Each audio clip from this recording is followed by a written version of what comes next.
Bonjour, alors ici la deuxième vidéo concernant la distribution normale où on va voir un deuxième type d'exercice. Donc dans ce type-ci d'exercice, nous cherchons la valeur de x. Nous connaissons trois choses, c'est-à-dire l'aire sous la courbe ou la probabilité, la moyenne et l'écart type, et on va utiliser avec notre calculatrice graphique la fonction inverse normale pour pouvoir obtenir la valeur de x à partir de l'aire sous la courbe. Donc on va commencer par un exemple. Notre exemple, c'est une usine qui fabrique des paquets de café de 500 grammes et s'ils pèsent tous les paquets de café qui sortent de leur machine, ils remarquent qu'ils ont une moyenne de 500 grammes et un écart type de 15 ou une variance de 15 au carré. Alors là, la question qu'on se pose, c'est que si 4% des paquets pèsent moins de A grammes et 4% des paquets pèsent plus de B grammes, nous cherchons les valeurs de A et B.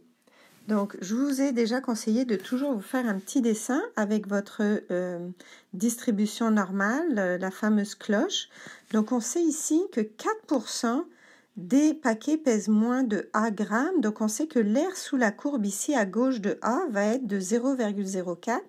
Et de la même façon, 4% des paquets pèsent plus que B grammes. Donc, l'aire sous la courbe ici, au-dessus de B, pour les valeurs plus grandes que B, l'aire sous la courbe va être de 0,04.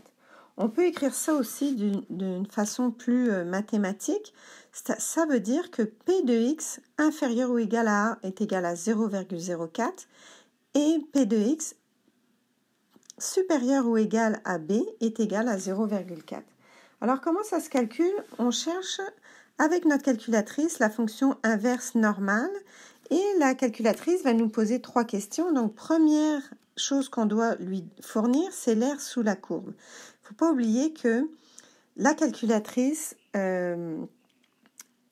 considère qu'on lui donne toujours l'aire sous la courbe à gauche du point qu'on cherche.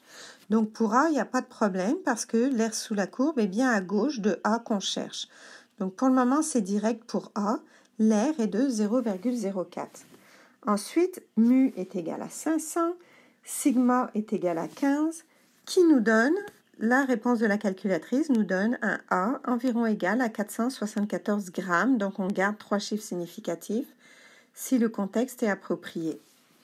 Ensuite, pour trouver B, on a deux choix. Un choix qui est assez direct que je vous recommande, ça c'est par symétrie. On sait que la distribution normale est symétrique par rapport à la moyenne. D'ailleurs, comme une distribution normale est complètement symétrique, la moyenne et la médiane sont toujours égales. Donc, mais ici on parle de la moyenne, mais c'est aussi la médiane.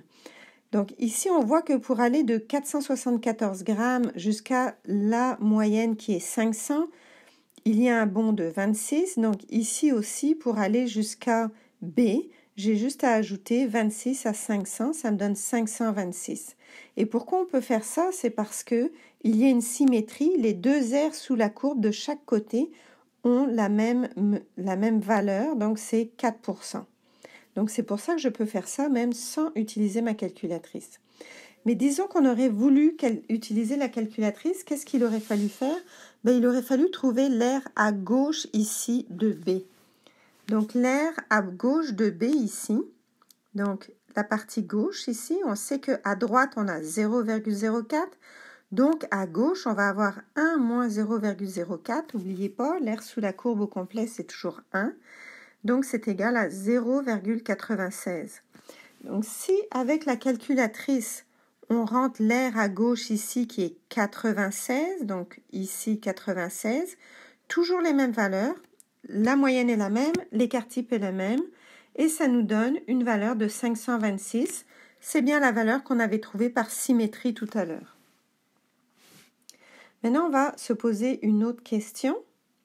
Si l'usine produit 1600 paquets par jour, combien vont être rejetés? Donc, ce n'est pas une question très difficile. On sait que les paquets rejetés, c'est les paquets qui sont dans les zones hachurées ici.